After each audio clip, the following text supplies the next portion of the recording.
السلام علیکم دوستوں، ہماری آج کی ویڈیو ایک ایسی حیرت انگیز عورت کی کہانی پر مشتمل ہے کہ تقریباً 2500 سال گزر جانے کے باوجود جس کا کوئی ثانی تاریخ آج تک پیش نہ کر سکی۔ یہ کہانی ہمیں سبق دیتی ہے کہ علم کسی کی میراث نہیں، یہ خدا تعالیٰ کی وہ نعمت ہے کہ وہ جسے چاہے اس سے نواز دے۔ پچھلے دنوں ہم نے سقراط کے حوالے سے ایک ویڈیو پیش کی تھی جس میں سقراط کی علمی قابلیت اور اس کے شاگردوں کے بارے میں بتایا گیا تھا۔ مشہور یونانی فاتح سکندر اعظم اور دنیا کے بہترین فلاسفرز یعنی ارسطو اور افلاطون اسی سقراط کے شاگرد تھے۔ آج ہم بات کریں گے سقراط کے بھی استاد کی، اور دوستو یہ استاد کوئی ماہر یونانی فلاسفر نہیں بلکہ یہ ایک عورت تھی، ایک پیشہ ور بدکار عورت۔ اس کا نام ایسپیسیا تھا۔ تاریخ دان اس کا سن پیدائش 470 قبل مسیح بیان کرتے ہیں۔ یہ ترکی کے شہر میلیٹس میں پیدا ہوئی جس کا موجودہ نام ایدین ہے۔ کم عمری میں ہی یونان کے مشہور شہر ایتھنز میں ایک مہاجر کی حیثیت سے داخل ہوئی۔ تاریخ دان اس بات کی وجوہات بتانے سے قاصر ہیں کہ اسے اپنا شہر کیوں چھوڑنا پڑا، لیکن جس درجے کی تعلیم ایسپیسیا نے حاصل کی تھی وہ اس بات کی گواہ تھی کہ اس کا تعلق کسی امیر ترین گھرانے سے تھا۔ بہرحال ان دنوں ایتھنز شہر کے قانون کے مطابق ایک مہاجر مرد یا عورت کو کوئی قانونی حقوق حاصل نہ ہوتے۔ انہیں ایتھنز میں رہنے کے لیے ٹیکس ادا کرنا پڑتا۔ مرد تو محنت مزدوری کر کے اپنا گزارا کر لیا کرتے، لیکن بیرونی علاقوں سے آنے والی عورتوں کو نہ تو ایتھنز کے کسی مرد سے شادی کی اجازت حاصل ہوتی نہ کسی عزت دار کام کی۔ ان کے پاس صرف ایک ہی راستہ ہوتا کہ وہ اپنا جسم فروش کر کے اپنی زندگی گزاریں اور حکومتی ٹیکس بھی ادا کریں۔ چنانچہ ایسپیسیا نے بھی مجبوراً یہی راستہ اختیار کیا۔ وہ اعلیٰ گھرانے سے تھی، کم عمر بھی اور نہایت خوبصورت بھی۔ جلد ہی اس کا شمار ایتھنز شہر کی مشہور بدکار عورتوں میں ہونے لگا۔ اس کی تعلیم اور عقل مندی اسے یونان کی سب طوائفوں سے ممتاز کرتی۔ جو بھی اس کی حکمت سے بھرپور باتیں سنتا اس کا دیوانہ ہو جاتا۔ بڑے بڑے امراء اور فوجی عہدیداروں سے اس کی آشنائی ہوئی، یہاں تک کہ اپنے دور کے مشہور یونانی مفکر انیکساغورس اور جنرل جیسن آف لیرا کے ساتھ بھی اس کے معاشقے عام ہوئے۔ کامیابیوں کا سفر طے کرتے کرتے ایسپیسیا ایک جسم فروش عورت سے مشہور ہیٹرا میں تبدیل ہو گئی۔ دوستو ہیٹرا قدیم یونان میں اس عورت کو کہا جاتا تھا کہ جو بروتھل یعنی فحاشی کے اڈے کی مالک ہوتی، جس کے زیر دست کئی جسم فروش عورتیں اپنا اپنا کاروبار کیا کرتیں۔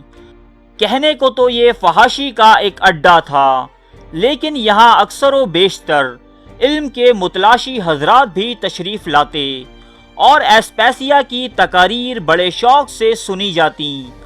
یہاں تک کہ یونان کا ایک سیاستدان پیریکلس اس کے حسن اور دانش مندی کا ایسا اسیر ہوا کہ اسے اپنی بیوی بنا لیا۔ اس شادی سے پیریکلس کے ہاں ایک لڑکا بھی پیدا ہوا۔ شادی کے بعد پیریکلس کا ستارہ ایسا چمکا کہ وہ یونان کا سب سے با اثر انسان بن گیا۔ اس کی تقاریر اور انداز بیاں ایسا ہوتا کہ یونان کے عوام اس پر اندھا اعتماد کرنے لگے۔ مورخین کے مطابق پیریکلس کی اس ترقی کے پیچھے اصل ہاتھ ایسپیسیا کا ہی تھا، جو پیریکلس کو تقاریر لکھ کر دیا کرتی۔ پیریکلس اور ایسپیسیا کا گھر ایک ایسا تعلیمی اور تدریسی ادارہ بن چکا تھا جہاں شہر بھر کے انٹلیکچوئل، فلاسفر اور ماہرین علوم آیا کرتے اور درس و تدریس کی محفلیں سجا کرتیں۔ ان مفکرین میں ایک بڑا نام سقراط کا بھی تھا۔ سقراط بھی ایسپیسیا سے علم حاصل کرنے والوں میں شامل تھا، جبکہ بعض مورخین یہ دعویٰ بھی کرتے ہیں کہ سقراط کا وضع کردہ مشہور زمانہ سوکریٹک میتھڈ بھی دراصل ایسپیسیا سے ہی متاثر ہو کر بنایا گیا۔ یہ وہی سوکریٹک میتھڈ ہے دوستو جس پر موجودہ زمانے کے علم منطق کی بنیاد ہے۔ سقراط کے علاوہ افلاطون کی تحریروں میں بھی ایسپیسیا کے علم اور عقل مندی کا تذکرہ ملتا ہے۔ 440 قبل مسیح میں ایک ناخوشگوار واقعہ پیش آیا جب سموز نامی جزیرے کے لوگوں نے ایسپیسیا کے آبائی وطن میلیٹس پر حملہ کر دیا۔ میلیٹس کے لوگوں نے ایتھنز شہر سے مدد طلب کی، جس پر یونان کے حاکم اور ایسپیسیا کے شوہر پیریکلس نے اس جنگ میں منصف بننے کی پیشکش کی۔ اس پیشکش کو سموس کے لوگوں نے مسترد کر دیا۔ اب ایتھنز کو مجبوراً سموس پر حملہ کرنا پڑا۔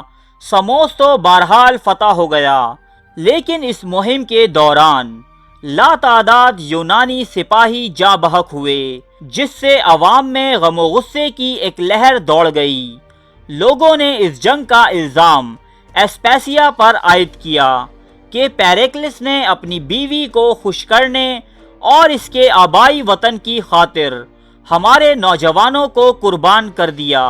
چنانچہ ایسپیسیا پر عدالت میں مقدمہ بھی چلا، جبکہ اس پر ذاتی نوعیت کے حملے بھی کیے گئے، لیکن ایسپیسیا نے ان تمام حالات کا ڈٹ کر مقابلہ کیا۔ اس کے ماضی کو نظر انداز کر کے اس کا شوہر پیریکلس اس کی محبت میں اس قدر مسرور تھا کہ ان دونوں کی مثالیں یونان بھر میں دی جاتیں۔ 429 قبل مسیح ایتھنز میں طاعون کی وبا پھیلنے سے پیریکلس کی بہن اور 2 بیٹے جو اس کی پہلی بیوی سے تھے مر گئے۔ اس واقعے نے پیریکلس کو اس حد تک دل برداشتہ کر دیا کہ چند دن بعد ہی پیریکلس کا بھی انتقال ہو گیا۔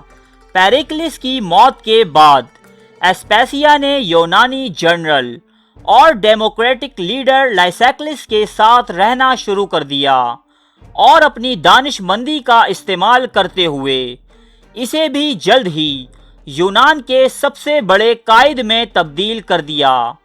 لیکن کچھ ہی عرصہ بعد لائسیکلس کی موت خراج وصول کرنے کی ایک جنگ کے دوران ہو گئی۔